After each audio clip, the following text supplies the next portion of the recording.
Tara mga kalasa, samahan nyo na naman ako sa aking cooking tutorial with your Kuya Malasa. Our recipe today is ginataang labong or bamboo shoot.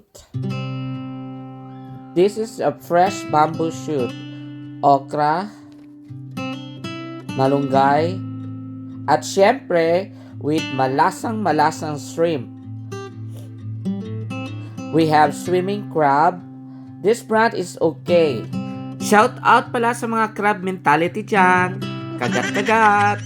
Let's balat-balat na natin ang maharlikang labong.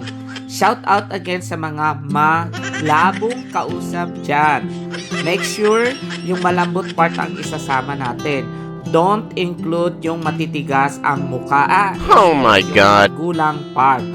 Okay, let's proceed. Hugasan na natin maigi.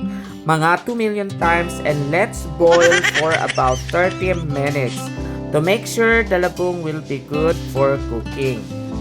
Let's set into the high flame, yung pinakamainit like Philippines. So, takpan na natin siya. So, while we are waiting, let's do the prep. These are my ingredients that will cost around $70 or 3,010 Philippine peso. O diba, maharlika? Ayan, kumukulo na ang ulo ko. So, let's drain na natin with konting himas. Okay! Ayan, ganyan. Let's start sauteing now with 2 big spoon canola oil, mga 375 degrees Fahrenheit temperature. Unahin natin ang sarili, I mean garlic. Sunod na natin ang sibuyas. Shout out mga balat sibuyas dyan pala. Haluin lang natin maigi. Then, sunod na natin ang luya. Make sure golden brown, then tomatoes. Pampakulay at may kunting asim para sa mga assuming. Ayan, haluin lang natin. And now, lagyan na natin ang 2 cans of coconut milk na galing pa sa Thailand. Tak, tak, tak, Thailand! Haluin natin ang swabing-swabe hanggat lumapot at kumulo. Next, lemongrass. This is optional kasi may luya na. So, after 3 minutes, halo na natin ang mga malabong kausap. Haluin natin. Smile! You're on the camera. Ayan. Malapot na. I mean, malapit na. Halo na natin si crab maharlika. Next na natin si malunggay. Isa ring maharlika. Hirap pa gawin yan, mga 1 year. Wow! Natatakam na ako. Kitang-kita niyan, napagastos ako ng super. Kaya like and share and comment na din. Halo na natin ang okras. Ayan ang okras. So frozen siya. Wala ako nakitang fresh. Then, hipon. Make sure pinakahuli yan. Sahog kasi gusto ko malutong. Haluin ulit natin. And of course, budbura natin ng blessings. Huwag na nating mention, di pa kasi kami close.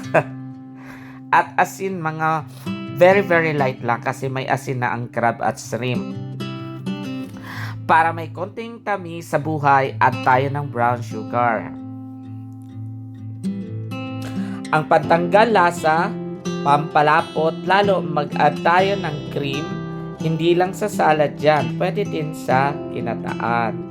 Di pa din ako nakontentuhan, lagyan pa natin ng squeezed lemon or kalamansi. Syempre, with ground pepper. Wala kasi akong sili. Shout out pala sa mga Kalasa members. Solid kayo lagi. Salamat sa inyong support. The best talaga kayo.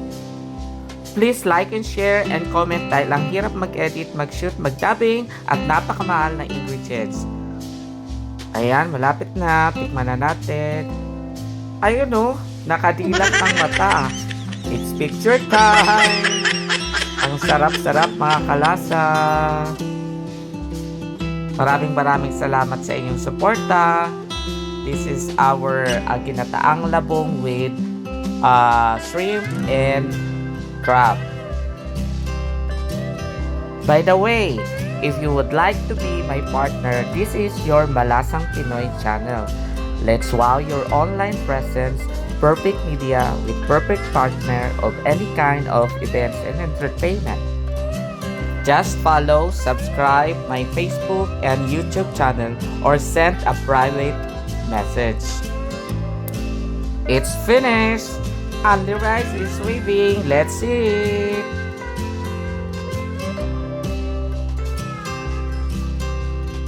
Here's my Ate Ivana, my product quality specialist. Thank you, Ate!